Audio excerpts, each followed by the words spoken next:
I won the worst lottery you could possibly win. It's less than 1 in a million. It's scary when something comes kind of out of left field. It doesn't feel fair.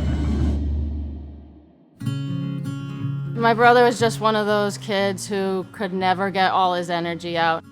He was just always out doing something, and with 2 little sisters, all we wanted to do was kind of chase behind him and do the exact same things.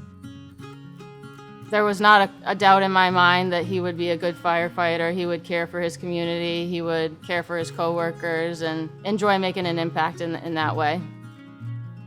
You're never gonna be a millionaire, but you'll always be needed, you'll always be able to help people. That's the best part of it is the people.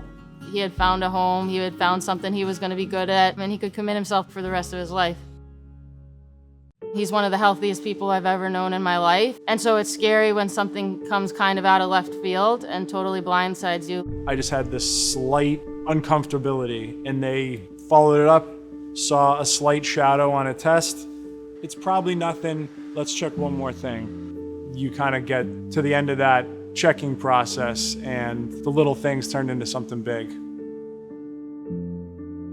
It was apparent in his voice that this was kind of an announcement that was going to be difficult. They diagnosed it as EHE, which is Epithelioid Hemangioendothelioma, hepatic EHE, which is your liver. It's less than 1 in a million, so it's considered ultra rare. We both just burst into tears as he kind of shared what was going on with him health-wise, and all I could say in that moment was, I will do whatever I can to support you throughout this process.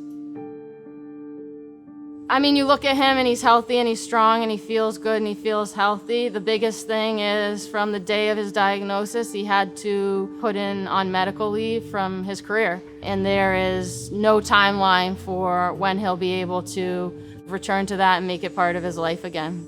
That transition for me was more difficult than I anticipated. It's hard when you have a job that you really identify yourself as. He has a type of cancer where the only way to understand how to treat it is to evaluate how it progresses and changes over time. For me, I certainly felt like a clock started ticking. Any person who's faced a ultra rare disease knows that there's nobody donating money to these causes because nobody has these diseases. People feel alone because there's no system to support someone who has a rare cancer.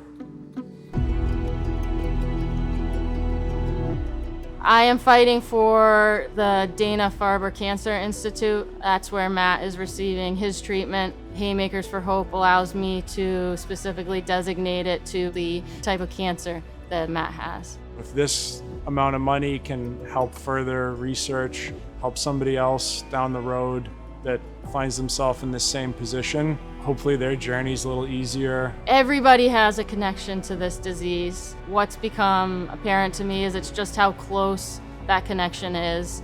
When it's family, when it's a loved one, it's life-changing. And how this has been received by my immediate community has touched me incredibly, and I'm so fortunate for how much I've received.